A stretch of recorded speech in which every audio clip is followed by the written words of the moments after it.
जारी कर दिया है और सुप्रीम कोर्ट के फैसले से मशरूत फौरी तौर पर नाफिजुल अमल है। ताहम सुप्रीम कोर्ट ने भी इस पर रिमार्क्स दिए हैं कि उजलत में जारी किया गया है। बिल्कुल, हुकूमत की तरफ से सुप्रीम कोर्ट में सेनेट इलेक्शन के सदारती रेफरेंस की समाअत के दौरान JUI के वकील कामरान मुर्तजा ने दरख्वास्त की कि सदारती ऑर्डिनेंस कलअदम करा दिया जाए, जिस पर चीफ जस्टिस ने रिमार्क्स दिए कि ऑर्डिनेंस तो अदालती राय से मशरूत है। अदालत ने रिमार्क्स दिए कि ऑर्डिनेंस अगर मशरूत ना होता तो कलअदम करार दे देते थे और ऑर्डिनेंस के तहत भी वोटिंग खुफिया ही होगी और बाद में दरखास्त देने पर वोट देखा जा सकेगा। कि दूसरी जानिब हम बात करें बिलावल भुट्टो जरदारी की, तो उनका कहना है कि पीपल्स पार्टी सिंध हुकूमत के जरिए सेनेट इलेक्शन से मुतालिक सदारती ऑर्डिनेंस को चैलेंज करेगी। बिल्कुल, और बिलावल भुट्टो ने यह भी कहा कि पाकिस्तान तहरीक इंसाफ का ओपन बैलेट में भी मुकाबला करने को तैयार हैं। अब आपके मेंबरान ओपन बैलेट में भी आपके खिलाफ वोट देंगे। ये बड़ी क्रिटिकल स्टेटमेंट है। लेकिन यहाँ पे सवाल यह है कि अगर हुकूमत के अराकीन ओपन बैलेट में भी हुकूमत के मुखालिफ वोट देंगे तो अपोजिशन तरमीमी ऑर्डिनेंस के खिलाफ अदालत में क्यों जा रही है? और दूसरी जानिब क्या हुकूमत को सुबकी हो रही है जब सुप्रीम कोर्ट ने कहा कि अगर मशरूत ना होता तो कलअदम करार दे देते? सूरत हाल कुछ मुबहिम है। वजीर खारिजा शाह महमूद कुरैशी साहब, जो कि मैं हमेशा कहता हूँ सीनियर रहनुमा तहरीक इंसाफ के भी हैं और सीनियर सिटीजन भी हैं, इस वक्त हमें ज्वाइन कर रहे हैं लाइव। उनसे हम जरा बात करते हैं और उनसे पूछते हैं कि गुत्थी कैसे सुलझ सकती है। शाह साहब, गुड मॉर्निंग, बहुत शुक्रिया आपने हमें ज्वाइन किया। एक तो ये कि थोड़ा सा ऐसी स्टेटमेंट जो कि रिमार्क सुप्रीम कोर्ट की जानिब से आए हैं, वैसे तो कल मैंने आपकी स्टेटमेंट पढ़ी थी, आपने कहा था कि सुप्रीम कोर्ट जो कहेगा उस पर हम मिनवान अमल करेंगे, लेकिन सुप्रीम कोर्ट ने यह कहा कि मशरूत ना होता तो कलअदम करार दे देते। आपको नहीं लगता कि सुबकी हो सकती है इसके ऊपर आपकी हुकूमत की? हमें सुप्रीम कोर्ट का बेहद एहतराम है और हम समझते हैं कि आइन की तशरीह के लिए सबसे मुनासिब फोरम जो है वो सुप्रीम कोर्ट है।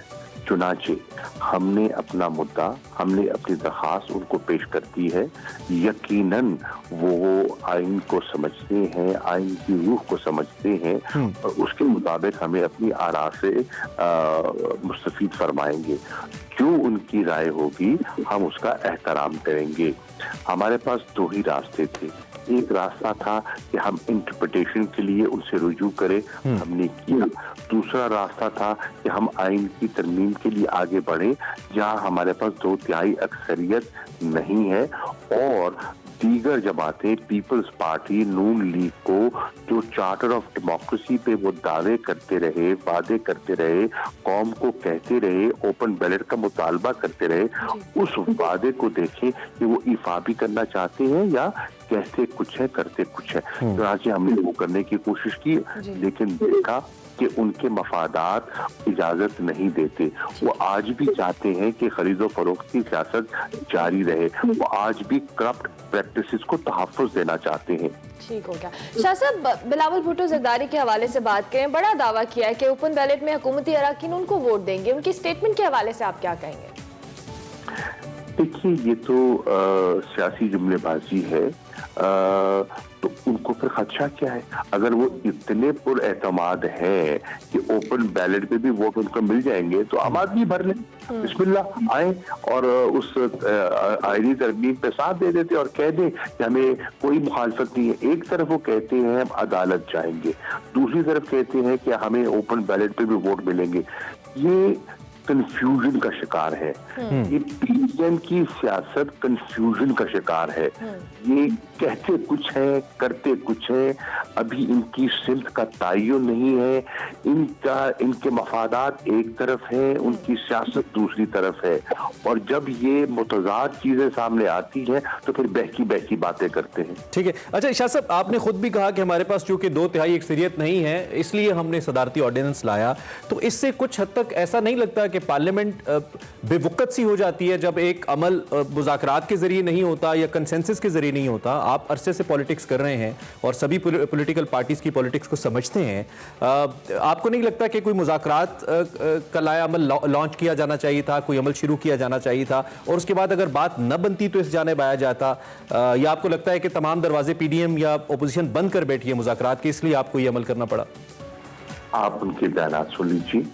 उनके बयानात में बारहा उन्होंने कहा है कि हम हुकूमत के साथ इसी चीज पर बात करने के लिए तैयार नहीं है। हमने कोशिश की, स्पीकर साहब के चेम्बर में हमने कई नशिस्तें की जिसमें पीपल्स पार्टी के लोग मौजूद थे, जिसमें नून लीग के लोग मौजूद थे, और उनसे हमने कोशिश की कि आइए इस पर बैठकर बात की जाए। आप असेंबली में अगर आप मुत्तफिक नहीं है तो आप अपने दलाइल, अपनी आरा पेश कर दें, हम अपना नुक्ता नजर पेश कर देते हैं, ठीक है ना। हमने तो मौका फराहम किया, और हमने मौका किस चीज पे फराहम किया? हमने मौका उस चीज पे फराहम किया जो उनकी स्टेटेड पॉलिसी है, चार्टर ऑफ डेमोक्रेसी के मुताबिक उनकी स्टेटेड पॉलिसी है। या तो वो कह दे कि वो चार्टर ऑफ डेमोक्रेसी जो बेनजीर भुट्टो साहिबा ने और नवाज शरीफ साहब ने साइन किया था, अब उसकी कोई सियासी वक़्त नहीं रही और हमने फाड़ के रद्दी की टोकरी में उसको फेंक दिया, क्योंकि आज के हमारे मफादात उस चार्टर ऑफ डेमोक्रेसी के मुताबिक नहीं है। तो बात समझ आती है, अगर उस चार्टर ऑफ डेमोक्रेसी को वो तस्लीम करते हैं तो फिर पिक एंड चूज ना करें ना। ठीक हो गया, ठीक है। शाह साहब, DGISPR की स्टेटमेंट के हवाले से भी बात करें तो उन्होंने कहा कि पाक फौज का किसी से कोई बैकडोर राब्ता नहीं है। तो हुकूमत में जिस तरह से अभी हम मेंशन भी कर रहे थे कि मुज़ाकरात की एक सिचुएशन या साथ मिल बैठकर इस मामले का हल क्यों नहीं निकाला जा सकता, जबकि PDM ने अल्टीमेटम दिया है कि मार्च में हम लॉन्ग मार्च भी करेंगे और धरने भी देंगे। देखिए, उन्होंने जो बात की है उन्होंने दुरुस्त बात की है। DGISPR ने क्या कहा है? उन्होंने कहा है कि हमारा एक रोल है और हम अपने रोल को समझते हैं। उन्होंने कहा हमारा रोल जो है वो मुल्क के दिफा का है। उन्होंने कहा है कि इस वक्त हमें सियासत में न घसीटे, हम अपनी जिम्मेदारियां जो आइन और कानून के मुताबिक है उनको निभा रहे हैं। देखिए, एक तरफ वो मगरबी सरहद पर दहशत गर्दों का और दहशत गर्दी का मुकाबला कर रहे हैं। बलूचिस्तान में जो पाकिस्तान को डिस्टेबलाइज करने की कोशिश की जा रही है उसका मुकाबला कर रहे हैं। दूसरी तरफ मशरकी सरहद पर वो आए दिन भारत की जो सीज फायर वायलेशंस है उसका मुकाबला कर रहे हैं। तीसरी तरफ वो कोविड-19 में हुकूमत वक्त का साथ देने का पूरा उन्हें अज़म कर रखा है और तावन कर रहे हैं, कोऑर्डिनेशन का रोल प्ले कर रहे हैं। वो दयानतदारी से अपना काम कर रहे हैं।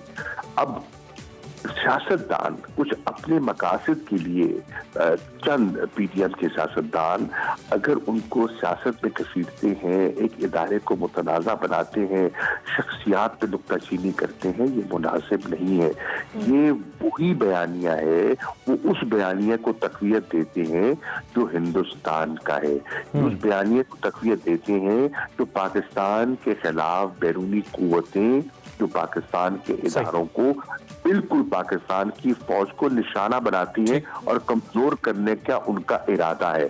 अब वो क्यों है वो आप भी जानते हैं और मैं भी जानता हूँ। ठीक है शाह साहब, पाक फौज ओबियसली हुकूमत पाकिस्तान का ज़ेली इदारा है और पाक फौज ये खुद भी कह चुकी है कि उनका काम सियासत से मुताल्लिक नहीं है, लेकिन दूसरी जानिब मुसलसल पाक फौज के तर्जुमान को ही आके ओपोजिशन को ये कहना पड़ता है कि आप पाक फौज को बीच में ना लाएं। इसका मतलब ये है कि हुकूमती जो रिप्रेजेंटेशन है टुवर्ड्स दिस मैटर वो इनफ नहीं है इस तासुर को ज़ायल करने के लिए, और मुसलसल ओपोजिशन ये मौक़िफ़ लेकर चल रही है और दुनिया में जैसा कि आपने खुद भी कहा कि एक इदारे को खामखा में सियासत के अंदर लाने की कोशिश कर रही है।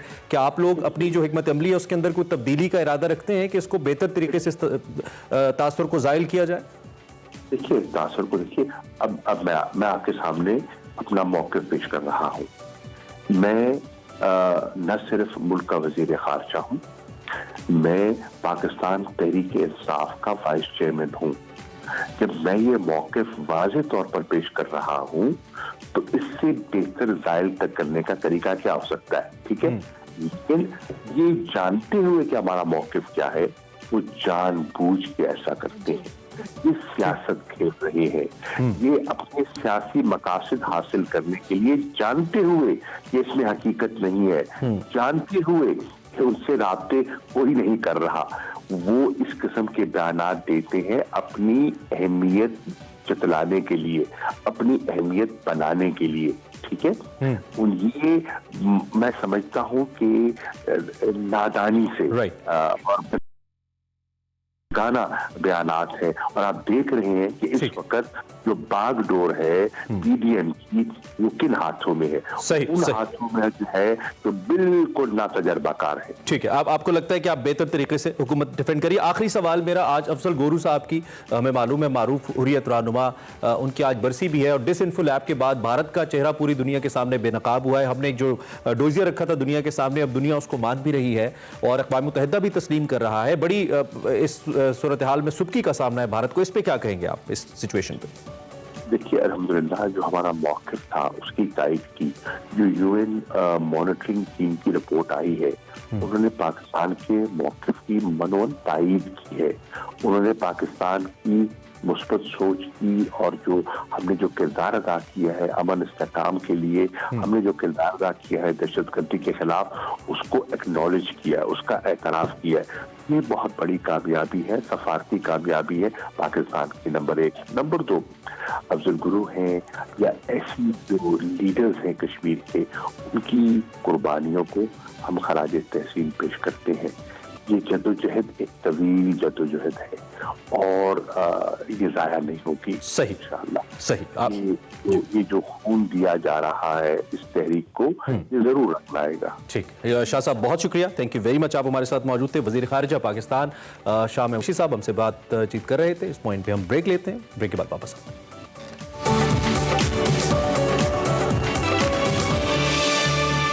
वेलकम बैक टू एक्सप्रेस और अब बात करेंगे कुछ वकला गर्जी की। गुज़िश्ता रोज इस्लामाबाद में होने वाली वकला गर्जी की, जो कि इस्लामाबाद हाई कोर्ट में कुछ यूं हुआ कि सीडीए ने इतवार के रोज ऑपरेशन किया और इस्लामाबाद के F8 कचहरी में गैर कानूनी 150 से ज्यादा वकला चैम्बर्स को गिरा दिया, जिस पर कल वकला बरादरी मुश्तइल हुए और उन्होंने इस्लामाबाद हाई कोर्ट पे धावा बोल दिया और इश्तियाल के बायस chief justice Islamabad high court अपने चैम्बर में महसूर होकर रह गए और अदालती कार्रवाई को भी रोकना पड़ा। वकला के धावे के बाद पुलिस की भारी नफरी ने मौके पर पहुंचकर इस्लामाबाद हाई कोर्ट के दाखिली रास्तों को बंद किया। वकला की हंगामा राय के बायस चीफ जस्टिस के अहकामात पर इस्लामाबाद हाई कोर्ट और कचहरी को ताहुक्म सानी बंद कर दिया गया है। इसका बैकग्राउंड ये है कि पिछले साल इस्लामाबाद हाई कोर्ट की चीफ जस्टिस अतर मिनल्ला की जानिब से इस्लामाबाद हाई कोर्ट कचहरी से मुत्तसिल फुटबॉल मैदान पर जो गैर कानूनी चैम्बर्स हैं उनकी तामीर से मुतल्लिक केस की समाअत की गई थी और फिर बार एसोसिएशन की जानिब से तामीरात रोकने की यकीन दहानी कराई गई थी। चीफ जस्टिस अतर मिनल्ला की सरबराही में बेंच ने फैसला महफूज कर लिया था, लेकिन बताया जा रहा था कि वकला ने जजेस के चैम्बर्स के सामने और फुटपाथ पर गैर कानूनी तामीरात जारी रखी थी, जिसको सीडीए ने मिसमार किया था। दूसरी जानिब इस्लामाबाद हाई कोर्ट में एहतजाज के दौरान तोड़फोड़ करने वाले वकला के खिलाफ मुकदमा रमना थाना जो कि G11 सेक्टर के अंदर मौजूद है उसमें दर्ज कर लिया गया है। मुकदमा security incharge Islamabad high court inspector Hayat की मुद्दत में दर्ज किया गया है। इस वक्त हमारे साथ फरीद कैफ साहब मौजूद हैं जो कि सदर हैं बार इस्लामाबाद के, और ताहिर आलम साहब मौजूद हैं जो कि साबिक आईजी इस्लामाबाद पुलिस हैं। इन दोनों मेहमानों से इस मामले के ऊपर बात करते हैं। आप दोनों मेहमानों का शुक्रिया और सुबह खैर आपको।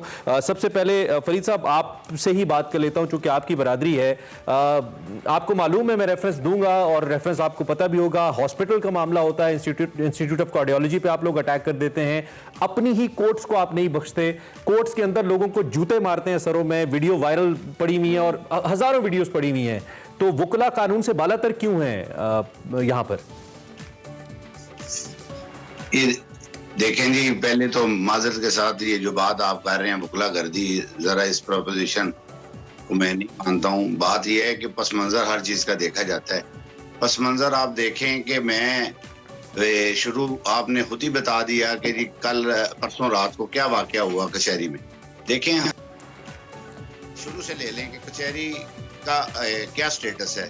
वहाँ पे अदालतें जो हैं वो भी इलीगल हैं, वहाँ पे किराए की अपना बिल्डिंगों में वो अपना अदालतें लगी हुई हैं और हमारे चैम्बर्स के लिए कोई वहाँ पे स्पेस नहीं है। यानी कि इस्लामाबाद के मास्टर प्लान में कोई जुडिशल कम्प्लेक्स का तस्वर ही नहीं। तो चोई साहब, इसका मतलब ये कि कब्जा कर लें फिर, अगर जगह नहीं है तो सरकारी जमीन। आपके नहीं है, सालों से ही चैम्बरें इस तरह बनती आई हैं क्योंकि अदालतें भी टेम्परेरी हैं, वहाँ पे जगह हमारी। जी, ऑडियो शायद राब्ता मुनक़ता हुआ है। अच्छा, ऑडियो डिस्कनेक्ट हुआ। बिल्कुल, ताहिर आलम खान साहब से बात करेंगे। कल ताहिर साहब जो वाकया पेश आया उसके बाद भारी नफरी बुलाई गई।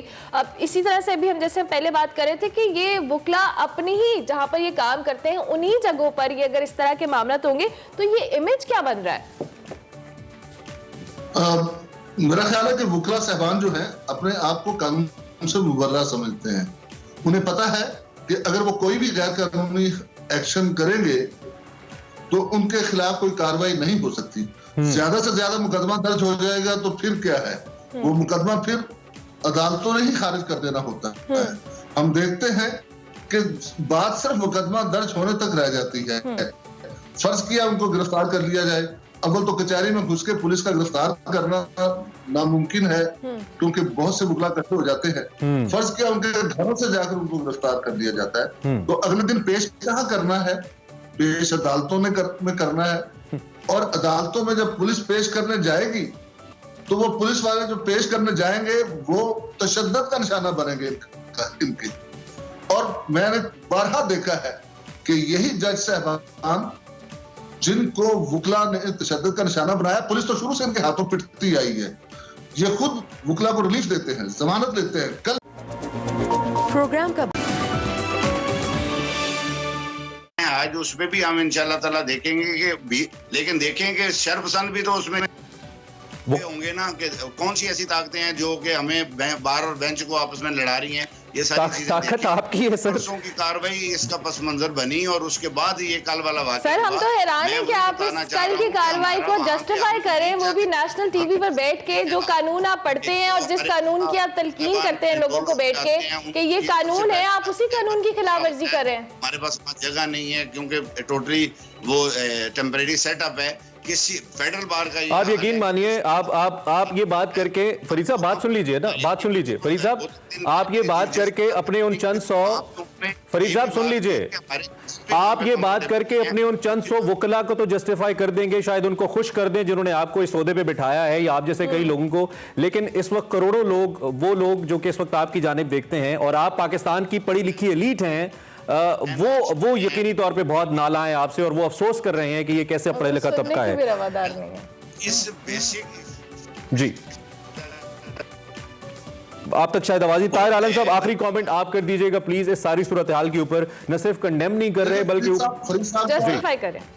जी जी जी फरीद साहब का यह कहना कि हुकूमत या जो भी सीडीए वगैरह है जब भी शहर का मास्टर प्लान बनाते हैं उन्हें इस चीज का कोई एहसास नहीं होता कि अदालतें बनानी है, अदालतों के साथ चैम्बर के लिए कोई जगह महसूस करनी है।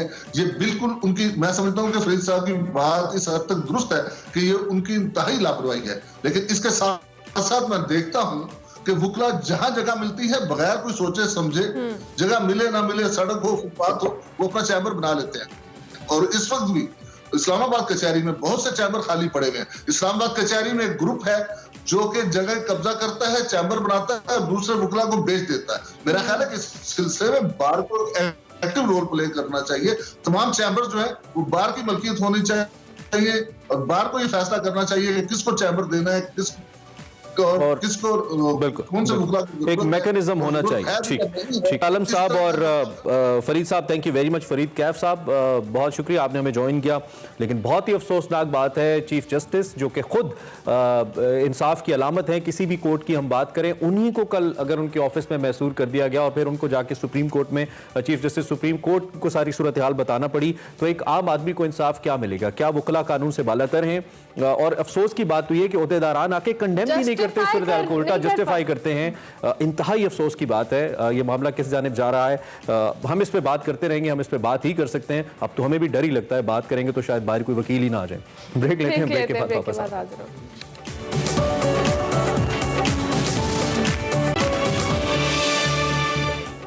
आगे बढ़ते हैं और अब बात करते हैं अली सतपारा, पाकिस्तान के हीरो जो 3 दिन गुजरने के बावजूद लापता हैं। अली सतपारा और उनकी टीम मेंबर्स का अभी तक ताहाल कोई सुराग नहीं मिल सका है। उनके हवाले से आपको बताएं तो 5 फरवरी को K2 चोटी सर करने के बाद वापसी पर लापता हुए थे। ताज़ा तरीन सूरत हाल क्या है, क्या कोई कोपैमा इसकी तलाश में? कई कोपैमा ऐसे हैं, इस वक्त तकरीबन 2 कोपैमा हैं। फिर उनके अपने फर्जंद हैं साजिद, वो भी K2 के ऊपर गए हैं। पाक फौज का जो एविएशन डिपार्टमेंट है, जो हेलीकॉप्टर्स हैं, उसका ऑपरेशन जारी है, लेकिन ताहाल नहीं पता चल सका। इस हवाले से आज हम बात भी करेंगे। अली सतपारा साहब के साहबजादे साजिद सतपारा हमारे साथ ज्वाइन कर लाइव पे और वकार अहमद मलिक होंगे स्टूडियोज में। दोनों का बहुत शुक्रिया। साजिद, सबसे पहले हम आपसे बात करेंगे, पूरी कौन दुआ गो है कि उनकी वापसी का कोई सबब पैदा हो जाए, कोई मुआवजा हो जाए। आप भी हेलीकॉप्टर में गए, क्या अपडेट्स हैं इस हवाले से? 3 रोज से ऑपरेशन जारी है पाक आर्मी का, आपको अभी तक क्या अपडेट्स मिले हैं? जो आर्मी का जो रेस्क्यू मिशन है अभी तक जारी है और इंशाल्लाह हमें उम्मीद है कि ये जारी रहेगा। लेकिन मैं उनके साथ था जो समेट कुछ था 1200 मीटर तक। इंशाल्लाह हमें उम्मीद है कि उनके कोई आसार मिले माउंटेन में। लेकिन अभी तक 8200 में 3 दिन हो गए उनको। तो अभी पॉसिबिलिटी बचने की पॉसिबिलिटी तो ना होने के बराबर है, क्योंकि एज अ क्लाइंबर मैं भी जानता हूँ 8200 से ऊपर कई दिन हो गए उनको, 2-3 दिन ऑक्सीजन के बगैर जा रहे थे। मुकम्मल सेहतमंद थे या जैसे आपने कहा कि आपकी तबीयत खराब हुई, उनकी तबीयत भी कुछ गड़बड़ हुई थी? नंबर 1। नंबर 2 ये है कि जब वापस आ रहे होते हैं समिट करने के बाद, तो कौन से चैलेंजेस है साजिद जो हो सकते हैं, जो आपकी ट्रेनिंग में है कि ये मसाइल हो सकते हैं, इस हवाले से बताइए। बेसिकली समिट करने के बाद वापसी पे अक्सर जो विंड था उस नाइट विंटर में जो विंड स्पीड ज्यादा थी, उस वजह से उनके साथ हादसा पे जा सकता है। और दूसरी जो बात है वापसी पे, क्योंकि K2 है और स्लीपी है और स्टीप भी है उसका रास्ता, स्लीप भी हो सकते हैं और रस्सी के मसाइल हो सकते हैं, रस्सी कट सकती है और सर्दी ज्यादा हो सकती है, इंसान फ्रीज भी हो सकता है। इस वजह से बहुत से मसाइल हो सकते हैं उसमें।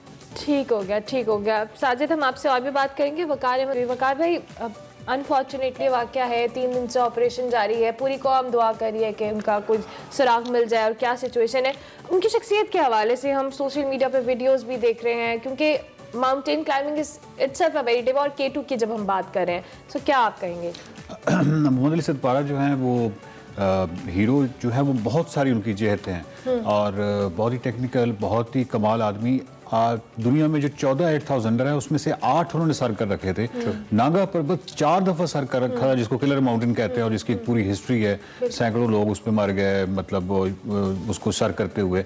तो एक ऐसे पहाड़ को इससे पहले जो मेरी कम से कम नॉलेज में है वो मैसनर हैं, जिन्होंने 2 दफा सर किया था 1970 और 1976 में, और इन्होंने 4 दफा नागा पर्वत किया। और नागा पर्वत को सर्दियों में पहली दफा सर करने का एजाज भी नहीं को हासिल है।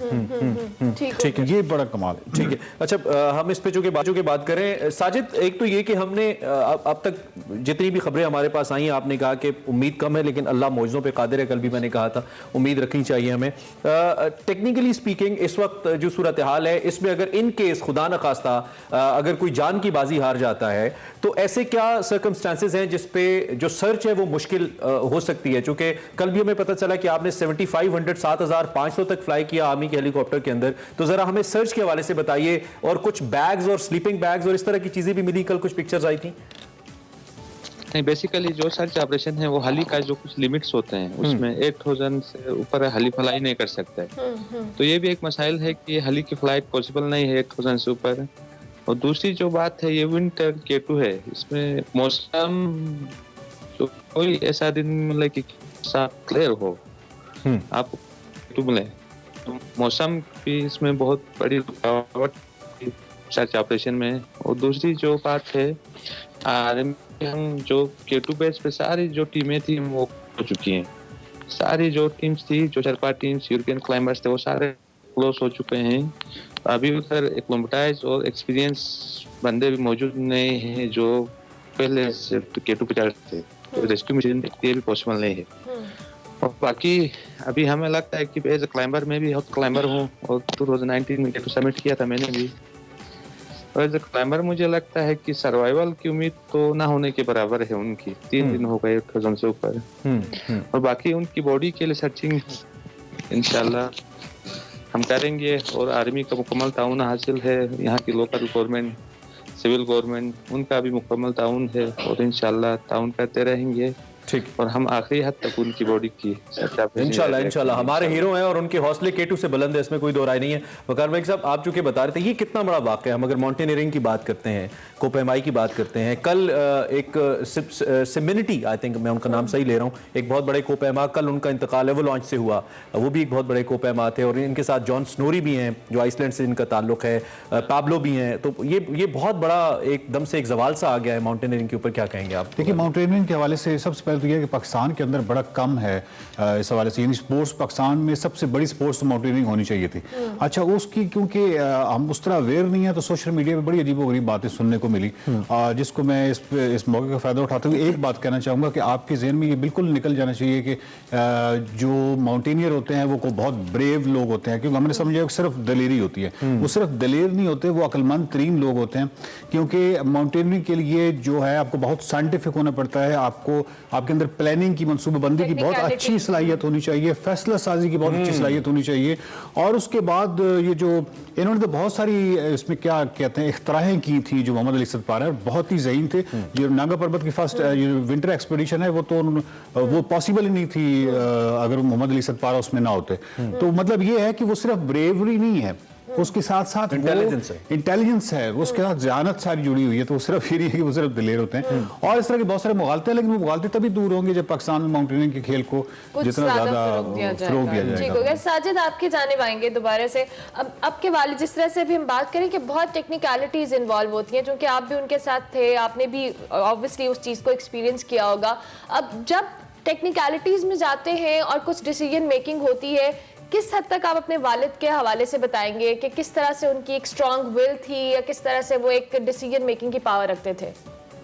नहीं, वो वालिद एक वर्ल्ड क्लास के क्लाइंबर थे और मैंने तीसरा साल था उनके साथ काम कर रहा था। 2018 मैं उनके साथ K2 में था, क्लाइंब कर रहा था और बहुत एक्सपीरियंस क्लाइंबर थे, बहुत टेक्निकल थे और जो क्लाइंबिंग की सारी टेक्निक से वो जानते थे, डिसीजन मेकिंग। और मैं बहुत यंग था, 20-22 साल का यंग हूँ, अभी भी मैं उसके साथ क्लाइंब नहीं कर सकता था। जो कैंप्स में पहुंचते थे वो मुझसे पहले पहुंचता था, बहुत स्ट्रांग था और अल्हम्दुलिल्लाह। और जब मैंने लास्ट टाइम उसको K2 8020 पे देखा, वो बहुत स्ट्रांग और फुर्ती के अच्छा, साथ। आपकी जो आखिरी कॉन्वर्सेशन हुई उसमें आपने अपनी प्रेस टॉक में बताया कि आपका दिमाग माउफ हो चुका था, फ्रीज हो चुका था, आपको समझ नहीं आ रही थी। वो आखिरी अल्फाज, वो जुमले जरा अगर आप हमें दोहरा सकें जो आपको याद है, जिसमें उन्होंने आपको वापस आने के लिए कहा, जरा इस हवाले से हमें बताइए। नहीं, वालिद की जो आखिरी कन्वर्सेशन थी वो हम बोतुलैंग पे चढ़ रहे थे 8200 पे, ठीक है। तो उसने आखिरी जो कॉल दी थी मुझे कि आप ऑक्सीजन यूज करो, आपके बैग में ऑक्सीजन यूज करो और आप ऊपर आ जाओ, यही कह के वो ऊपर चले गए। लेकिन थोड़ी दूर थे, मेरे थोड़ी सी फासले पर थे कि कोई 15-20 फीट के फासले पर थे और आखिरी कॉल ये थी और वो ये कि ऊपर चले गए क्योंकि वो इंतजार नहीं कर सकते थे मेरे लिए। और मैंने जब ऑक्सीजन वो टेक्निकल जो उसमें रेगुलेटर और वो मास्क और ऑक्सीजन को फिट करने की कोशिश की तो मेरा वो ऑक्सीजन रेगुलेटर लीक हो गया, उसकी वजह से मुझे वापस आना पड़ा उससे। और वापस आने का फैसला आपका अपना था या वालिद साहब ने आपको कहा कि अब चले जाएं? आपका अपना फैसला था? वापस आने का फैसला मेरा अपना था। ठीक है, ठीक है। तो उस वक्त जब आपने उनको बॉटल नेक पे जाते हुए देखा, उस वक्त तकरीबन कितने वक्त के लिहाज से कितना वक्त मजीद चाहिए था K2 को सर करने के लिए? आपने कहा कि 8200 पे थे, ऑलमोस्ट 400 बनता है, तो कितना वक्त चाहिए था उसको सर करने? कम से कम 4-5 घंटे लगते हैं उधर से ऊपर चढ़ने के लिए। ठीक है, 4-5 घंटे का वक्त था जिसमें राब्ता मुनक़ता हुआ। साजिद, हमारी एक तो आप खुद भी बहुत दिलेर आदमी हैं, यू आर सतपारा जूनियर, और आप हमारे लिए उतनी इंस्पिरेशनल हैं जितने मोहम्मद अली हैं, लेकिन obviously legend is always legend. आपके वालिद भी हैं, आपके उस्ताद भी हैं, बड़ी आपकी वैल्यू है हमारी नज़र में, बहुत बड़ा मकाम है आपका, आपके वालिद साहब का। हमारी दुआएँ आपके साथ हैं, पूरी कौम की दुआएँ हैं। बहुत शुक्रिया आपने हमें ज्वाइन किया और अल्लाह आपको इस हवाले से मज़ीद हौसला दे और आपने हिम्मत नहीं हारनी, K2 जैसे कई पहाड़ आपके, और इंशाल्लाह मोहम्मद अली सतपारा के भी मुंतज़िर रहेंगे। बहुत शुक्रिया आपने हमें ज्वाइन किया। पहले कि हम इस सेगमेंट को खत्म करें, वकार भाई आपका भी बहुत शुक्रिया। हमारे पास एक शॉर्ट है, हमारे पास एक पैकेज है, स्मॉल ये कह लें, सतपारा साहब के हवाले से आपको सुनाते हैं।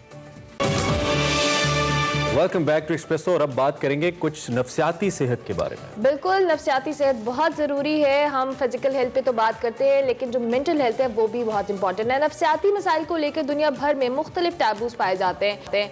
कुछ लोग कई तरह के जहनी मसाइल का शिकार होते हैं, मतलब जिसमें घबराहट है, डिप्रेशन है, बार बार गुस्से का आना है, इस तरह के कई मसाइल हैं। मगर लोग किसी भी माहिर नफ्सियात के पास जाने से घबराते हैं और उसकी वजह क्या होती है ये अभी तक सॉर्ट आउट नहीं हो पाई। मंशियात का इस्तेमाल करना शुरू कर देते हैं कि उनको थोड़ा सुकून मिले, राहत मिले।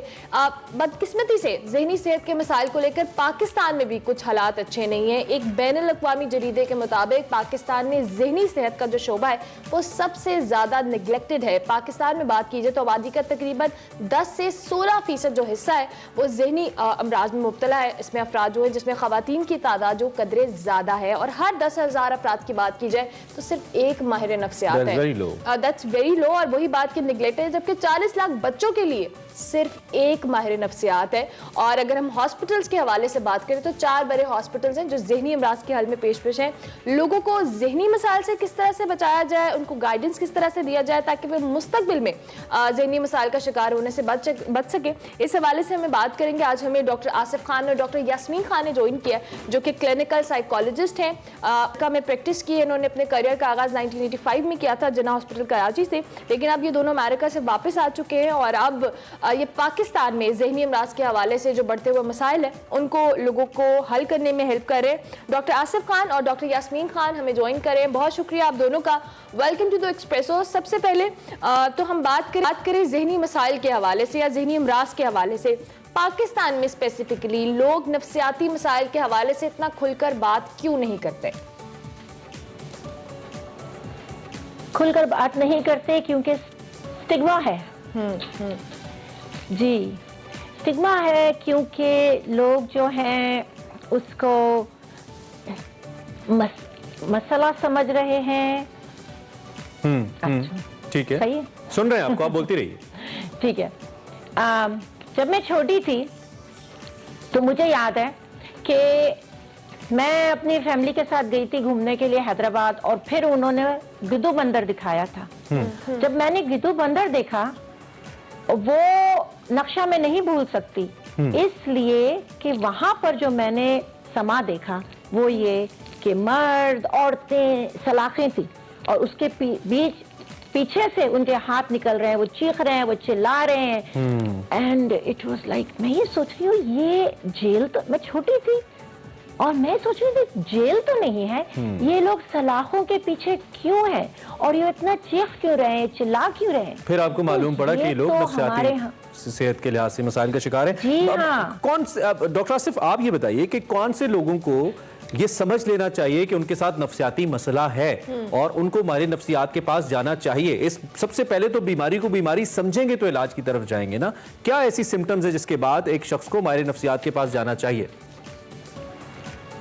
देखिए, बहुत अच्छा सवाल है आपका। असल में प्रॉब्लम ये है, जो स्टिग्मा की बात ये है यहाँ पे कि उस रेजिस्टेंस होती है जाना, तो जिस शख्स को भी रियलाइज हो या दूसरे लोग उसको आइडेंटिफाई करें भाई तुम्हारे साथ ये मसला है तो वो उसको जाना चाहिए। लेकिन प्रॉब्लम ये है कि हमारे यहाँ बहुत सी चीज़ें ऐसी हैं जो नफ्सियाती, जिसको लोग जो है वो मिजाज कह के टाल देते हैं। मतलब ये गुस्से के तेज हैं, हालांकि it could be a seriously anger disorder, anger condition, या पैरानॉइड कंडीशन है जिसमें शक की बीमारी है, तो कहते हैं बस शक की मिजाज के हैं। तो इस तरह की जो है लोग मिनिमाइज भी करते हैं, जस्टिफाई भी करते हैं, और उसके अलावा ये कि इसको सप्रेस कर देते हैं, यानी कि फिर वो चीज़ जो बीमारी की तरफ जाती नहीं, वो जहन भी डॉक्टर आसिफ, हम आप बात करें कि हमारे एंगर मैनेजमेंट का प्रॉब्लम है, हमारे दीगर मसाइल हैं, हमने गुस्सा आना है, डिप्रेशन होना है, ये चीज़ें अब ज़रूरत से ज़्यादा कॉमन हो रही हैं। जब जैसे जैसे हम डिजिटल वर्ल्ड की जानिब आए, ये चीज़ें बच्चों समेत बूढ़ों में, और हम उसको आइडेंटिफाई नहीं कर पा रहे हैं, और हम इससे कंसल्ट करना भी समझते हैं कि अगर हम साइकेट्रिस्ट या साइकोलॉजिस्ट के पास जाएंगे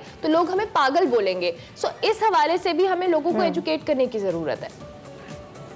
बिल्कुल, मैं आपसे ये बात करूंगा आपके क्वेश्चन के बारे में कि मसला ये होता है, देखिए स्टिग्मा इतना है, इसकी वजह ये है कि अगर खुदा न खास्ता किसी को कैंसर है, कोई किडनी प्रॉब्लम है, इवन ब्रेन ट्यूमर है, वो लोग बताते हुए नहीं घबराएंगे, इसलिए कि वो मेडिकल कंडीशन समझ जाती है। लेकिन जहाँ भी साइकोलॉजिस्ट का नफ्सियात का वो आता है मामला, तो वो लोग एकदम डर जाते हैं। उसकी वजह ये है कि इंसानों के जहन, यहाँ पे मतलब लोगों के जहन में ये बात होती है कि अगर एक दफ़ा उनके ऊपर मोहर लग गई कि बस ये पागल है या कुछ है, तो उनकी क्रेडिबिलिटी इफेक्ट होती है। कैंसर में, टाइफाइड में, निमोनिया में, इस तरह की चीज़ें और मेडिकल कंडीशन में नहीं होती। तो फिर वही समझते हैं कि जो भी वो बात कहेंगे उसकी बात को लोग शायद किस तरह से माने नहीं माने, तो वो एक बहुत बड़ा थ्रेट होता है। ठीक है डॉक्टर साहब, जिन लोगों को ये मसला है या उनके घर वालों को लग रहा है कि उनके किसी फैमिली मेंबर में ये मसला है, वो क्या करें? जिनको लग रहा है कि नफ्सियाती मसला है, उनको कुछ गाइडलाइंस दें कि वो इन गाइडलाइंस को फॉलो करें ताकि मसले का हल हो।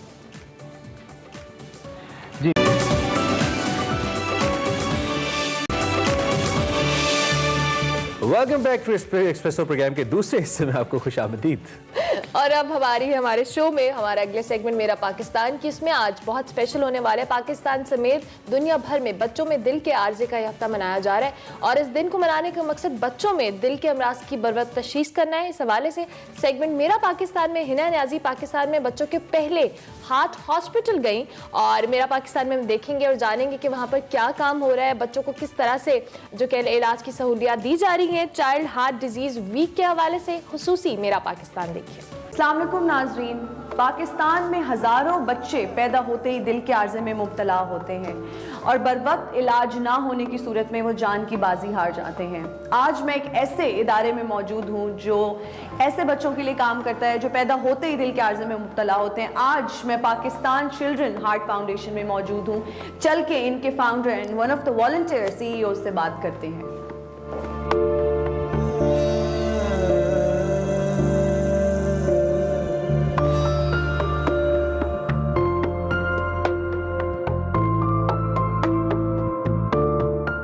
ये जी हमारा पेशेंट का कोऑर्डिनेशन का एरिया है। मैडम मारिया हैं, ये पेशेंट कोऑर्डिनेटर हैं। हसान साहब हैं, ये हमारे एडमिन को देखते हैं। पेशेंट्स आते हैं, यहाँ बैठते हैं, हम उनकी प्राइवेसी का ख्याल रखते हैं। अगर वो खुशी से कहें वीडियो रिकॉर्ड करानी फ़ाइन। ये है फाइनेंशियल एवेल्यूएशन जी। इधर उनसे पूछा जाता है कि आप लोग कितने पैसे दे सकते हैं, कितने पैसे जो है ना हमारा इदारा देगा आपके बच्चों की हार्ट की सर्जरी के लिए। ये हमारा OPD का सेंटर है जी। तो यहाँ पर हम लोग फ्री ऑफ कॉस्ट ईको करते हैं। हर बच्चा जिसकी सर्जरी होती है वो सर्जरी से पहले उसकी एको होती है और सर्जरी के बाद उसकी एको होती है। तो ये मेक श्योर करने के लिए कि वाकई ही बच्चे की हार्ट का जो प्रॉब्लम था वो रिजॉल्व हुआ है या नहीं।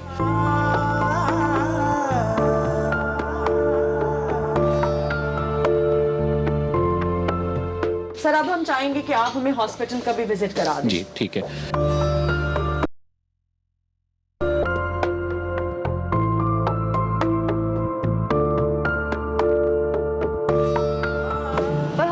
मुझे ये बताइएगा कि ये फाउंडेशन बनाने का ख्याल आपको कैसे आया?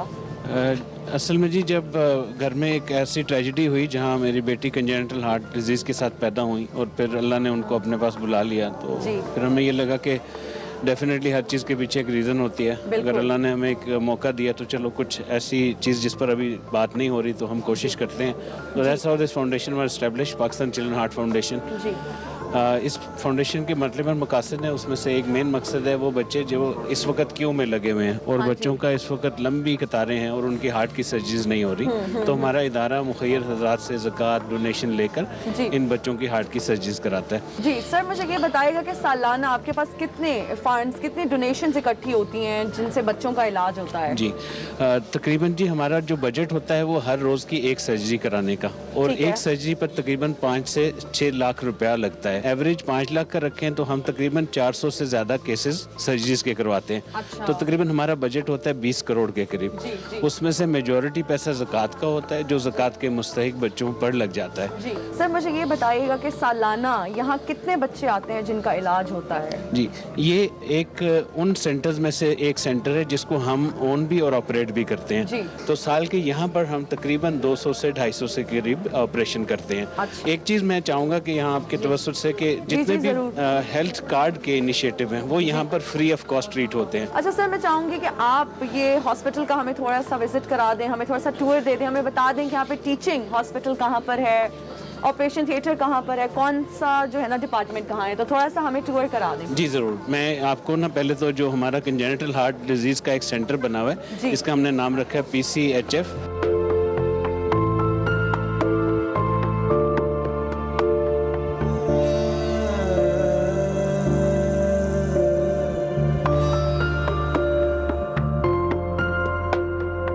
ये जी हम ICU में एंटर हो गए हैं। ये पहले 2 बेड था, अभी 5 बेडेड एक्सपेंड हो गया। अच्छा, ये हमारे ICU की नर्सेज हैं, डॉक्टर्स हैं, मैं आपकी मुलाकात करा देता हूँ। Doctor Kiran, Over to you. Assalamu alaikum. Dr. Kiran है जी. Assalamu alaikum, Dr. She Kiran, heads कैसी हैं our आप? ICU post out care. Doctor Kiran, सबसे पहले मुझे ये बताएगा कि जो बच्चे यहाँ पर आते हैं जिनकी सर्जरीज होनी होती हैं, उनके पेरेंट्स को इमोशनली स्ट्रॉन्ग करना कितना इम्पोर्टेंट है, ये समझाना कि everything will be all right. Counselling जो है, पेरेंट्स की काउंसलिंग सबसे इम्पोर्टेंट स्टेप है जी, क्योंकि जो बच्चे होते हैं उन्हें तो नहीं पता होता कि उनके साथ क्या होने जा रहा है जी, और पेशेंट्स के जो पेरेंट्स हैं वही सबसे ज़्यादा एंग्जाइटी में होते हैं, स्ट्रेस में होते हैं, और ये कोई छोटी मोटी डिजीज़ नहीं है, it's a huge problem for the parents as well. Economically भी और जो है वो मेंटली भी उनके ऊपर एक बर्डन होता है। तो हमारा एम यही होता है कि हम सबसे पहले स्टार्ट करें पेशेंट के पेरेंट्स की काउंसलिंग। डॉक्टर किरण, मुझे ये बताइए कि किस एज में डायग्नोज होता है कि बच्चे को कोई दिल का मसला है, उसको दिल का आर्जे में वो मुब्तला है? It could be diagnose as soon as the child birth. जैसे बेबी डिलीवर होता है, अगर तो सिवियर प्रॉब्लम है तो उसी टाइम पे डायग्नोस हो जाता है। It could be in the early duration of the life, like 2 to 3 months में। तो इसका कोई स्पेसिफिक नहीं है। ड्यूरिंग द भी जो है जब हम टेस्ट करते हैं, अल्ट्रासाउंड्स वगैरह होते हैं, तो उसमें भी फीटल अल्ट्रासाउंड पे भी वी कैन पिक कि अगर कोई सर्टेन जो है वो कार्डियक एनोमली पेशेंट को है, मींस के जो फीटस उस टाइम बिल्कुल। डॉक्टर किरण, मुझे ये बताइएगा कि कौन सी ऐसी सिम्टम्स हैं जो अगर बच्चे में खुदा ना खास्ता हमें नजर आती हैं तो हमें फौरन बच्चे को हॉस्पिटल ले आना चाहिए? ऐसा होता है कि जैसे ही बेबी बॉर्न होता है, अगर उसको कोई कार्डियक एनोमली है, कोई ऐसा कंजेनाइटल इशू है, तो उसमें बच्चे को या तो सांस की दुश्वारी होती है, सांस लेने में रुकावट होती है, या बच्चे फीड नहीं लेते, सांस जो है वो उनका उखड़ता है अगर वो जो है वो फीड लेने की कोशिश करें, या फिर बच्चे नीले पड़ जाते हैं। मेन ये सिम्टम्स होते हैं। कुछ और भी होते हैं जैसे छाती का खड़खड़ करना, पेरेंट्स को पता नहीं चलता कि बच्चे को सांस लेने की दुश्वारी है, या उसकी नाक बहुत ज़्यादा वो फुला रहा है सांस लेते हुए। तो मेन यानी सांस का अमल जो है दुश्वार हो सकता है, या जी। अच्छा डॉक्टर किरण, मुझे ये बताइएगा कि इस ट्रीटमेंट को लेके, हार्ट डिजीज़ को लेके कुछ मिसकंसेप्शंस भी हैं क्या लोगों के माइंड में? स्पेशली बीइंग अ फीमेल, अगर कोई फीमेल चाइल्ड है तो हमारे यहाँ ये मिथ है कि भाई may be when she grows up तो she can't be a mother. फिर एक सवाल ये होता है कि बाकी अगर मेल बच्चों में देखें तो सेम उनका भी इसी किस्म के मिथ्स हैं कि वो बच्चे जो हैं वो आगे लाइफ में प्रोग्रेस नहीं कर सकते या फिजिकल एक्टिविटीज़ नहीं कर सकते। Once the operation is done and the patient is cured, so they will be a normal human person.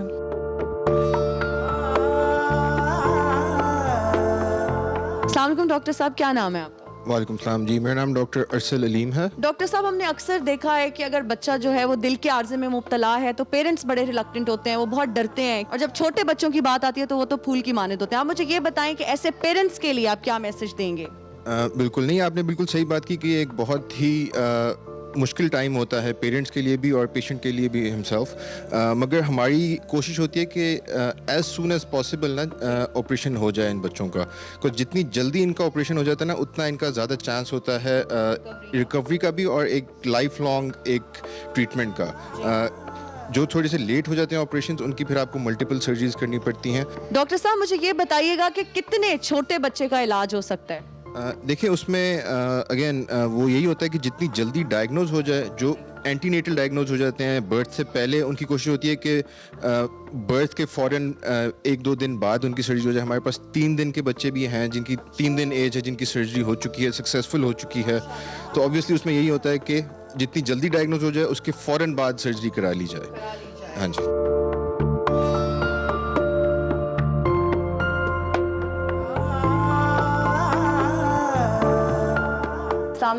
वालेकुम अस्सलाम। मुझे ये बताइएगा आपका ताल्लुक लाहौर से है?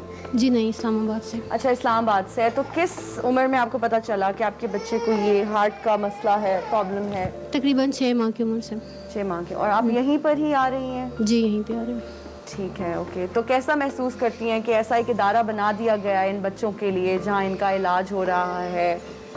अच्छा फील कर रही हूँ क्योंकि यहाँ काफ़ी ज़्यादा बच्चों की केयर कर रहे हैं, बार बार डॉक्टर्स आ रहे हैं, चेकअप कर रहे हैं जी, बच्चों का मुआयना कर रहे हैं, बच्चों से अच्छे तरीके से पेश आ रहे हैं। यानी बाज़ हॉस्पिटल ऐसे भी होते हैं जहाँ बच्चों के साथ स्टाफ का बिहेवियर अच्छा नहीं होता। यहाँ माशाल्लाह अच्छे हैं सब, तकरीबन सारे कोऑपरेटिव हैं। अस्सलाम वालेकुम जी, क्या नाम है आपका? जी मैं सराइकी में चलनी। अच्छा, ये कहना चाह रही हैं कि मैं सराइकी में बात करूंगी। चले मैं तुहाडे नाल सराइकी 'ਚ गल करे सां। मैनू ये दसाओ कि तुहानू बेटे दा किवें पता लगा कि दिल दे मसले दे विच मुब्तला है? डेरे जमा आई तां जले पैदा था ना, बहु रोंदा पे कुथई शहर च आ गए, मतलब था कि नहीं दिमाग दा मसला है। बोला मुल्तान दाखिल किया से पीछे उन्हें दसिया बिलिंग को दे मुल्तान चिल्ड्रन हस्पताल दाखिल किया हर महीने चेकअप करवाने से ना। चलें, अल्लाह ताला आपके बेटे को सेहत दे और इसके नसीब अच्छे करे। इस वक्त हमारे साथ हेड नर्स यहाँ पे मौजूद हैं समीन मलिक। इनसे बात करते हैं और जानते हैं कि how difficult it is for her. इतने छोटी उम्र के बच्चे आते हैं, उनको ट्रीट करना, उनको टैकल करना, उनको हैंडल करना कितना मुश्किल होता है। यहाँ पे हर तरह के बच्चे आते हैं। 1 महीने से बच्चे की सर्जरी शुरू होती है और 2-3 साल, 5 साल, 10 साल, जिस तरह भी है, हर तरह के बच्चे आते हैं। और PCHF में बिल्कुल वैसे ही केयर है जैसे दूसरे प्राइवेट हॉस्पिटल्स में केयर है, बिल्कुल सेम ऐसे ही PCHF केयर दे रहा है बच्चों को।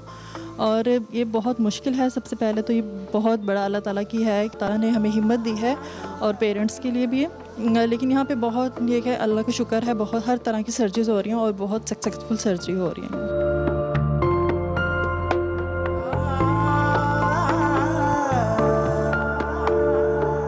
हमारे साथ इस वक्त इस फाउंडेशन के medical superintendent doctor Zahid Parvez साहब मौजूद हैं। उनसे जानते हैं कि वो इस फाउंडेशन, इस ट्रस्ट का फ्यूचर क्या देखते हैं।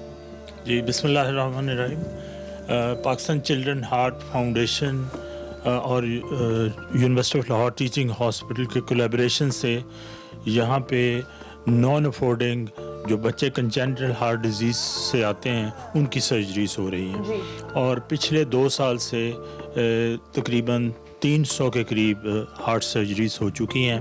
और वो लोग जिनको किसी जगह भी कोई ट्रीटमेंट नहीं मिलता वो यहाँ पे आते हैं और उनकी सर्जरी सक्सेसफुल हो के सेहतयाब हो के बच्चों को लेके जाते हैं। सर, मुझे ये बताइएगा कि पाकिस्तान चिल्ड्रन हार्ट फाउंडेशन को आप एक्सपैंड करने के बारे में क्या कहेंगे, अगर आपको एक्सपैंड करना हो किसी और शहर में, क्योंकि लाहौर में तो है, इसके अलावा अगर मैं आपसे पूछूं कि आपके क्या प्लान्स हैं फ्यूचर में, कोई एक्सपैंड करने का इरादा है? पाकिस्तान चिल्ड्रन हार्ट फाउंडेशन एक state of the art hospital तामीर कर रही है। उस हॉस्पिटल के तामीर होने के बाद ये पाकिस्तान में एक एक्सक्लूसिव फैसिलिटी होगी जो कि पाकिस्तान के तमाम ऐसे बच्चे जो कंजेनिटल हार्ट डिजीज़ का शिकार हैं उनके लिए ये एक state of the art facility होगी। Thank you so much for your time sir. Thank you.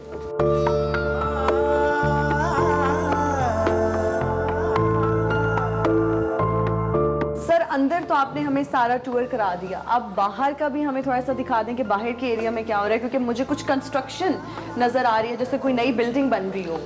जी, हम लोग 75 बेड का एक बच्चों के हार्ट का हॉस्पिटल बना रहे हैं। और ये जगह हमें यूनिवर्सिटी ऑफ लाहौर ने 99 ईयर लीज पर दी है।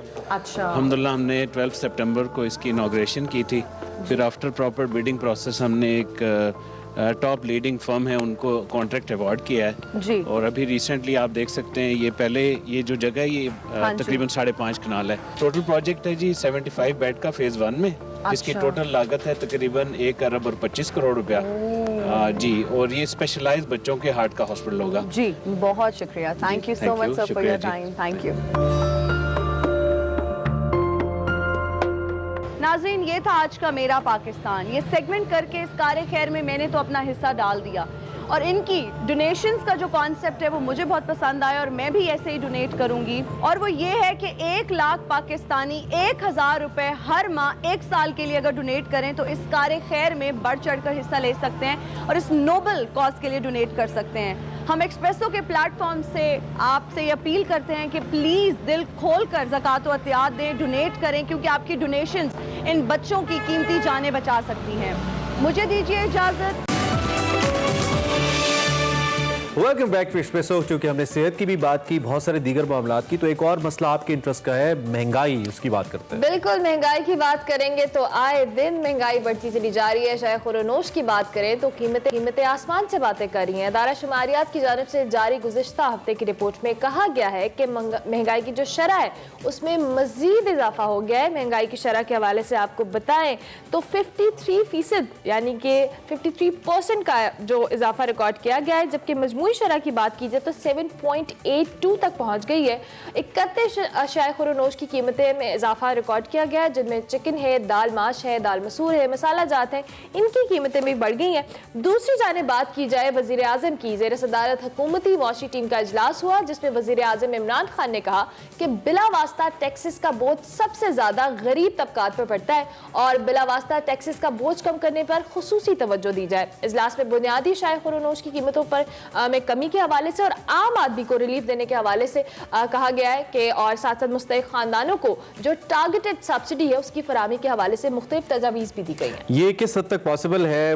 हुकूमत के पास ऑप्शंस क्या क्या हैं? इसमें जिन ऑप्शंस पे बात हो रही है तक डुएबल हैं। खुर्रम शहजाद साहब हमारे साथ मौजूद हैं, हमारे मुआशियात हैं, आप इनको हमारे शोज़ में भी और दीगर शोज़ में भी देखते रहते हैं, उनसे ज़रा पूछते हैं कि वो इस पर क्या राय रखते हैं। खुर्रम साहब, एक तो बहुत शुक्रिया, काफ़ी दिन के बाद आपसे बात हो रही है। महंगाई अपनी जगह पे बरकरार है, पिछली दफ़ा भी जब हमने बात की थी। अब स्टेटिस्टिकल जो ब्यूरो है हमारा, ब्यूरो ऑफ स्टेटिस्टिक्स, वो भी यही कह रहा है जो हुकूमत ऑप्शंस बता रही है कि टारगेटेड सब्सिडी दी जाए या कुछ फैमिलीज को टारगेट किया जाए, इस किस्म की बातें पहले भी होती रही हैं। ये डुएबल किस हद तक है? इससे इम्पैक्ट पड़ेगा ओवरऑल महंगाई कम करने में?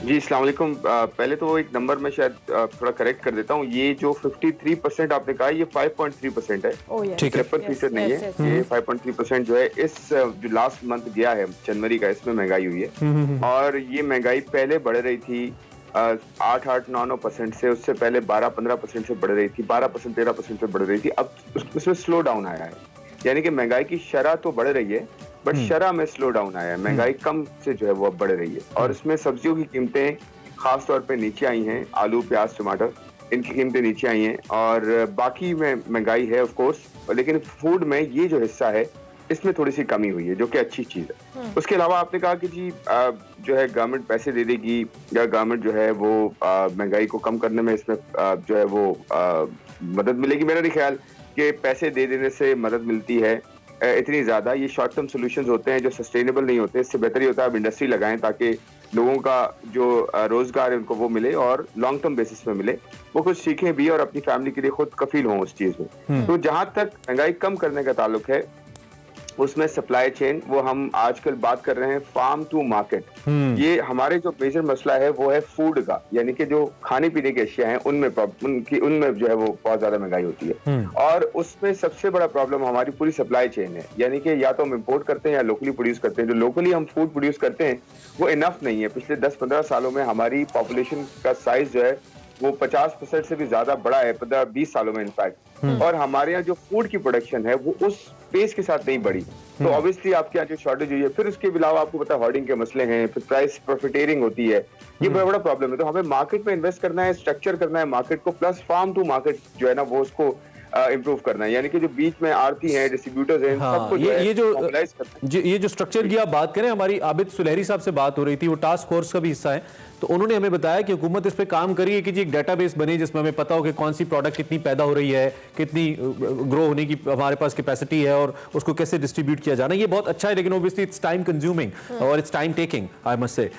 इस सारी सूरत हाल में इस वक्त जहाँ पे हम खड़े हैं, हमने रिन्यूएबल एनर्जी की जानिब जाना था, हमने ऑल्टरनेटिव सोर्सेज की जानिब जाना था कि हम मुख्तलिफ मुतबादिल ज़राए से बिजली बनाएं और उससे हमारा जो इम्पोर्ट बिल है खासतौर पर तेल का वो कम हो। तेल की प्राइसेस बहुत बड़ा बोझ हैं और इसी से हुकूमत सबसे ज्यादा टैक्स भी लेती है जो कि इनडायरेक्ट टैक्स है। तो इसका कोई हल है आपके पास? देखिए, तेल की प्राइसेस जो है वो मैं आपको थोड़ा सा नंबर से बताता हूँ कि हम जितना भी पेट्रोलियम मसनूआत प्रोड्यूस कंज्यूम करते हैं, खर्च करते हैं, यानी कि जो भी हम पेट्रोल इस्तेमाल करते हैं, डीजल इस्तेमाल करते हैं और दूसरी जो है वो पेट्रोलियम प्रोडक्ट्स हैं जिसमें केरोसिन है और दूसरे प्रोडक्ट्स हैं, ये इसके यानी कि कंजम्पशन का 80-85% हम इंपोर्ट करते हैं। तो आप ये देखिए कि हमारी रिलायंस जो है वो इंटरनेशनल प्राइसेस पे कितनी ज्यादा है। जब इतनी ज्यादा रिलायंस होंगी तो रिलायंस की वजह से आपको पता है आपको वो प्राइस लेनी पड़ती है, इंपोर्ट प्राइस आपको जो है उसी तरह मिलती है जिस तरह से चल रही होती है। या अक्सर तो ऐसा होता है कि हमारे टैक्सेस बढ़ जाते हैं जो आज भी हैं काफी ज्यादा, कि एक पेट्रोल की 1 लीटर कीमत में 40-45% आज भी जो है वो टैक्सेस हैं टोटल, और बाकी जो है वो आपके यहाँ प्राइस है। तो ये बड़ा प्रॉब्लम है हमारे यहाँ के 80-85% इम्पोर्ट करते हैं। हमें ये करना है कि हमें लोकली ज्यादा जो है एक्सप्लोर करना है, लोकली ज्यादा इन्वेस्ट करना है, कंपनीज को इनकरेज करना है, बाहर की कंपनीज को बुला के इनकरेज करना है कि यहाँ पे एक्सप्लोरेशन बढ़े जिसकी वजह से ऑयल में हमारी डिपेंडेंसी। बिल्कुल ठीक है खुरम साहब, थैंक यू, बहुत शुक्रिया, आप हमारे साथ मौजूद थे और आप मौजूद पे बात कर रहे थे। ऑल्टरनेटिव सोर्सेज टू एक्सपोर्ट भी देखने हैं कि हम अपनी ऑल्टरनेटिव एक्सपोर्ट्स देखें कि हम क्या क्या एक्सपोर्ट कर सकते हैं, ये भी बहुत जरूरी है सरमाया बढ़ाने के लिए। इसी नोट पर हमें एक ब्रेक लेनी है, ब्रेक के बाद हाजिर होंगे, आप देखते रहिए एक्सप्रेसो।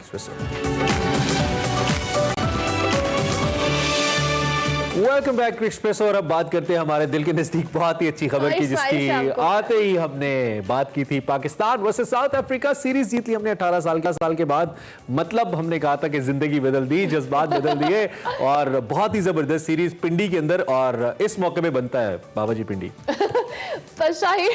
राइट वॉश कर दिया और 2 मैचेस की सीरीज 2-0 से अपने नाम की पाकिस्तान की अपनी सरजमीन पर 18 साल बाद जनूबी अफ्रीका के खिलाफ जो टेस्ट सीरीज है उसमें बड़ी कल तबाही मचाई, उन्होंने 10 विकेटें ली। आपने पढ़ा था, मैंने अपने सोशल मीडिया पे लिखा था कि वाज इट वसीम अकरम और Hasan Ali, the way he was seaming the ball. तबाही। और ये जो आईसीसी की रैंकिंग है इसमें भी इंप्रूवमेंट है, 5वें नंबर पर आ चुका है पाकिस्तान। और आज इससे बेहतर मौका कौन सा हो सकता है। मिर्जा इकबाल बेग हमारे साथ मौजूद है। मिर्जा साहब, इस टेस्ट सीरीज में बहुत और इमरान के मिले जुले जज्बात रहे और जब भी डिस्कशन होती थी आप लोग कशमकश का शिकार बदलते रहे। तो अब बिल आखिर हम टेस्ट सीरीज जीत गए हैं। बहुत बहुत शुक्रिया अरमला और इमरान। दरअसल पाकिस्तानी क्रिकेट टीम एक ऐसी टीम है जो लोगों को बहुत टेंशन देती है और ब्लड प्रेशर को कम और ज्यादा करती है। कभी तो बहुत अच्छा खेलते हैं और कभी ऐसा खेलते हैं कि बस दिल डूबे जाता है। लेकिन इस मर्तबा इनकी परफॉर्मेंस पाकिस्तान की बहुत अच्छी रही, क्योंकि साउथ अफ्रीका की टीम बनिस्बत जिम्बाब्वे, बांग्लादेश और श्रीलंका के काफी मजबूत टीम कहलाई जाती है। पाकिस्तान से उसकी रैंकिंग भी बेहतर थी, लेकिन जिस अंदाज से पाकिस्तान जीता है कराची टेस्ट में, तो मैं खुद था कि 27 पे 4 हो गए, टेंशन हो गया।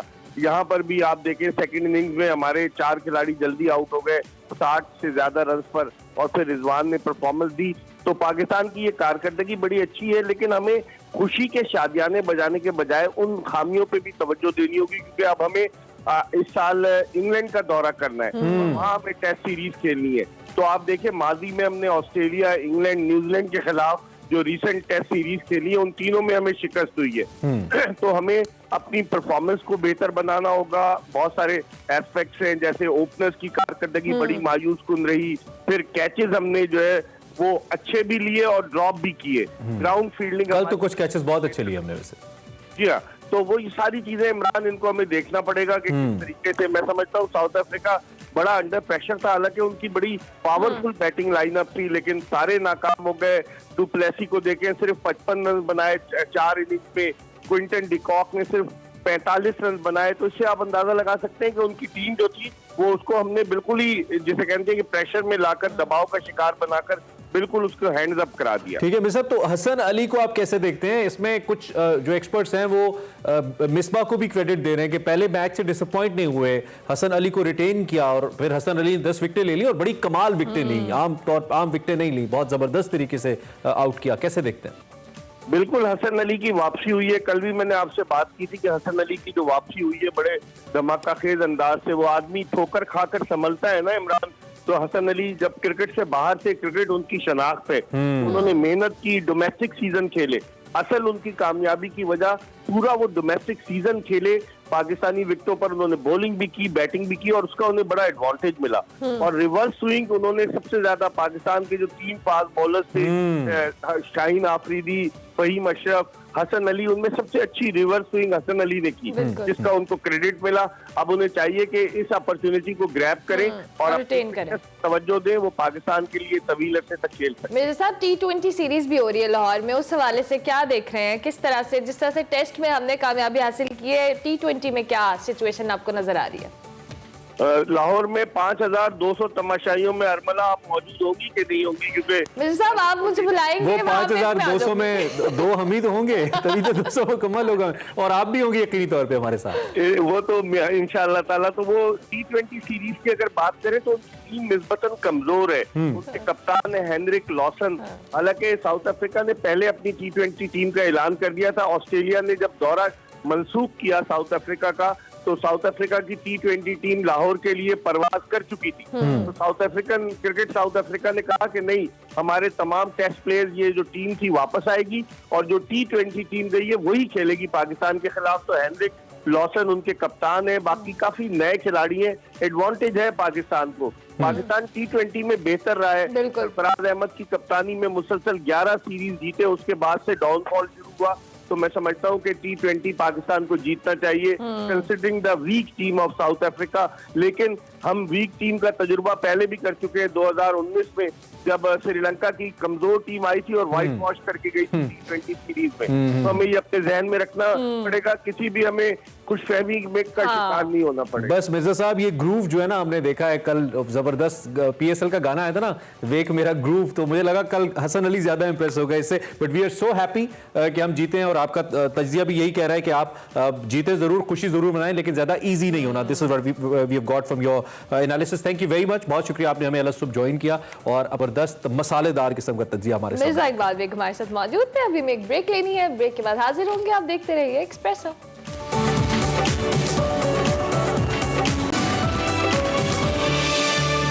प्रोग्राम का आखिरी हिस्सा है और इसमें हम बात करते हैं कुछ हमारी उस मिट्टी की जो कि नम हो तो यकीनी तौर पे बड़ी जरखेज़ है। ये किसी ने कहा था, पाकिस्तानियों ने दुनिया भर में हर महाज पर जब भी हम बात करते हैं अपना परचम सर बुलंद किया है, और जहाँ भी हमें मौका मिलता है हम अपना आप मनवाते हैं, चाहे IT का शोबा हो, खेल का मैदान हो। हम अगर बात करें गुलाम इसाक खान इंस्टीट्यूट की, तो यहाँ पे इसके तलबा दुनिया भर में इस वक्त पाकिस्तान का नाम रोशन कर रहे हैं। इन्विक्टस नामी एक टीम है और ये टीम रिमोट कंट्रोल तैयारे बनाती है, और ये टीम गुज़िश्ता 10 बरसों से अमेरिका में तैयारा साजी के मुकाबलों में हिस्सा ले रही है। जी, American Institute of Aeronautics and Astronautics के ज़रिए तमाम मुनक्किद होने वाले DBF यानी डिजाइन बिल्ड फ्लाई के मुकाबलों में पाकिस्तान की वाहिद नुमाइंदा टीम है और जीत भी रही है। दुनिया भर के यूनिवर्सिटी तलबा जो है बगैर पायलट हवाई जहाज का डिजाइन बनाकर अपने तजर्बाती सलाहियतों का अमली मुजाहिरा करते हैं। इस साल गुलाम इसाक खान इंस्टीट्यूट के तलबा की टीम इन्विक्टस ने बगैर पायलट के हवाई जहाज बनाकर पूरी दुनिया में जबकि एशिया में पहली पोजीशन हासिल करते हुए पाकिस्तान का परचम बुलंद किया। इस वक्त इन्विक्टस टीम हमारे साथ मौजूद है, हम उनका तारुफ करवाते चले। हमारे साथ जो गेस्ट हैं, हमारे साथ हैं जी शारिक हमीद जो कि टीम मैनेजर हैं, मनाहिल तारिक हैं जो टीम कैप्टन हैं, और इसके साथ साथ सैयद अली रजा हैं जो डिजाइन एंड सिमुलेशन हेड हैं। तीनों को हम वेलकम करेंगे। Welcome to Expresso guys and thank you so much for joining. Congratulations first of all, कैसे हैं आप तीनों? थैंक यू सो मच, हम सब ठीक ठाक हैं। ये इतनी बड़ी अचीवमेंट है और बहुत ज़बरदस्त है। एशिया में नंबर 1, वर्ल्ड नंबर 2। आने वाला वक्त तो ड्रोन टेक्नोलॉजी का है, बगैर पायलट के तैयारों का है। एक तो ये कि आप लोगों ने इस आइडिया पे कैसे काम शुरू किया और अब तक की क्या अचीवमेंट है हमारे देखने वालों को। I think Minal. Sure. So basically Team Invictus was formed about 9 years ago and हम लोग पिछले 9 years से participate कर रहे हैं IDBFC में. This is our 10th year participating and it was basically a group of students थे that decided to pursue their hobby of RC planes and designing RC planes, and that was just a small beginning, and now here we are with almost 40 members recruited from all faculties at GIK as well as from all years of study. That's great. दुनिया में इसका commercial aspect क्या है? ये industry कैसे flourish कर रही है और आने वाले वक्त के अंदर हम अगर इसको कौमी सतह पर या हुकूमती सतह पर लेके जाते हैं तो इसका फ़ायदा क्या हो सकता है हमारे मुल्क को? So basically जो DBFC की मिशन स्टेटमेंट होती है each year, we get a different mission statement each year and उसमें कोई ना कोई प्रैक्टिकल सिचुएशन होती है जिसको हमें डिज़ाइन या सिमुलेट करना होता है. For example this year we have a टोर्ड सेंसर, तो दिस इज़ समथिंग जो कि आपको मिलिट्री सर्वेलेंस इक्विपमेंट या वेदर सर्वेलेंस इक्विपमेंट में ये प्रोडक्ट्स या ये डिवाइसेस यूज़ होती हैं. तो हम लोग एक स्मॉल स्केल पे इनको सिमुलेट करते हैं एंड दीज आर थिंग्स जो कि आप फिर स्केल अप करके लार्जर मॉडल्स में for government facilities, for recreational facilities आप लोग फिर इनको यूज़ कर सकते हैं. एंड कंसिडरिंग के the world is moving towards unmanned vehicles and unmanned drones, तो इसका काफ़ी स्कोप है आज. अच्छा जी, डिज़ाइन एंड सिमुलेशन वाले हजरत तो पीछे बैठे हैं. अली रज़ा, आपसे हम जानेंगे बेसिकली जिस तरह से मिनाल ने इसको बड़ा एक्सप्लेन कर दिया बेहतर अंदाज में, बट टेक्निकली हम इस हवाले से बात करें तो आपने जिस मुकाबले में हिस्सा लिया वहाँ पर किस तरह से स्टैंड आउट किया, इसकी टेक्निकलिटीज़ के हवाले से थोड़ा बताइएगा. अच्छा, सो बेसिकली हमारा जो डिज़ाइन प्रोसेस होता है वो मल्टीपल फेजेस के थ्रू गुजरता है। हमारा स्टार्टिंग इनिशियल फेज़ होता है जिसमें इनिशियल डिज़ाइन हम डिसाइड करते हैं अकॉर्डिंग टू द रूल्स जो मिनाइल ने मेंशन किए थे, जो आया हमें प्रोवाइड करता है एनुअली। एंड देन हमारा जो फाइनल फेज़ होता है वो होता है मैन्युफैक्चरिंग, जिसमें हम जो है ना प्लेन को फिजिकली बना लेते हैं। इसके बीच में मल्टीपल फेजेस गुजरते हैं which include the simulation and the computer aided design. इसमें हम पहले कंप्यूटर पर जो है डिज़ाइन बनाते हैं जो हमें असली में बनाना है, एंड देन उस पर हम सिमुलेशन रन करते हैं टू इंश्योर कि हमारा जो प्लेन है वो एक्चुअली फ्लाइबल है या नहीं है। इसके अलावा इस पूरे प्रोसेस में हमें ये भी देखना होता है कि प्लेन बन भी सकता है या नहीं। सो बेसिकली हमारे जो मल्टीपल प्रोसेसेस होते हैं प्लेन बनाने के पाकिस्तान में जो अवेलेबल हैं, इस सब का देखना पड़ता है। इस साल हमने जो है ना फर्स्ट टाइम हमने जो है ना लेटेस्ट टेक्नोलॉजी यूज़ किया which includes 3D printed parts as well as laser cut parts. तो ये इससे इंशाल्लाह हमारे काफ़ी जो है ना इंप्रूवमेंट आएगी प्लेन की। That's great. एक तो ये मॉडल आपके सामने भी पड़ा है, चूंकि शारिक बैठे हैं। शारिक, एक तो इस मॉडल के बारे में थोड़ा सा हमें बता दीजिए, और वो यंगस्टर्स जो कि इस वक्त आपको देख रहे हैं, यकीनी तौर पे आप उनको इंस्पायर कर रहे हैं। बहुत से लोग ऐसे होंगे जो ये करना चाहेंगे, उनके हवाले से भी बताइए कि वो कैसे इसमें आगे आए। जी बिल्कुल। अच्छा, ये बेसिक मॉडल है जो कि हम यूज़ करते हैं, जो हमारे नई रिक्रूट जो मेंबर्स आते हैं उनको हम ट्रेन करते हैं। ठीक सही है, उनको उनकी फ़्लाइंग के लिए जो ना हम उनकी प्रैक्टिस करवाते हैं, तो हम इस तरह के छोटे मॉडल्स यूज़ करते हैं। तो ये भी उसी तरह का है। ये एक बहुत सिंपल सा प्लेन है, इसमें आपके आगे मोटर लगी हुई है, आपकी रडर है, और आपकी जो ना टेल हो गई, फ्यूसलाज बॉडी होगी, और विंग्स हो गए। तो इस तरह के हम यूज़ ये इसलिए करते हैं क्योंकि हम एक फर्स्ट ईयर से ना स्टूडेंट्स को ट्रेन करते हैं टीम में जो है ना इम्प्रूव करने के लिए, आगे बढ़ने के लिए, क्योंकि टीम में आने का उनके लिए जो है ना एक मोटिव ये होता है कि वो स्किल्स अपने डेवलप कर सकें। ठीक होगा मिनाइल, जल्दी से सॉरी मैं एक बार आपको इंटरप्ट करूंगी। मैं आपकी जो टीम का नाम है इन्विक्टस, इसका बैकग्राउंड थोड़ा सा जानना चाहूंगी। मिनाइल क्विकली बता दें, इन्विक्टस नाम क्यों रखा? इसकी एज सच कोई रीज़न नहीं थी। It's just something, Invictus is related to aeronautics basically, तो it was something that was decided just by a group of students. ठीक है, बहुत ही अच्छा लगा आपको यहाँ पे बुलाकर भी, आपसे बात करके भी। आप तीनों के लिए, हमारी अली रज़ा के लिए, शारिक, मिनाइल, आपके लिए बेस्ट विशेस हैं, आपकी टीम के लिए हैं। इसी तरीके से आप इनोवेशन लेके आते रहिए, अपने काम के अंदर आते रहिए, पाकिस्तान का नाम रोशन करते रहिए। और जो लोग यकीनी तौर पर इनसे कॉन्टेक्ट करना चाहें, इनकी टीम को सर्च करें, इनको रीच आउट करें, और आप भी कोशिश करें कि इस हवाले से जो भी कॉन्ट्रीब्यूट कर सकते हैं। और पाकिस्तान की एयरफोर्स वैसे दुनिया की चंद उन्हीं एयरफोर्सेज में से है जो कि खुद हम तैयारे अपने बना रहे हैं। सो अल्हम्दुलिल्लाह we have the brains like them. Exactly, we are so proud of you, keep rocking. इसी तरह से आप पाकिस्तान का नाम दुनिया भर में रोशन करते रहे। अपने देखने वालों से अभी हम इजाजत लेंगे, आपसे हमारी मुलाकात होगी कल। फीडबैक एज यूजुअल हमारे सोशल मीडिया हैंडल्स पे आपने देनी है। कल तक के लिए हमारी तरफ से अल्लाह हाफिज। अल्लाह हाफिज।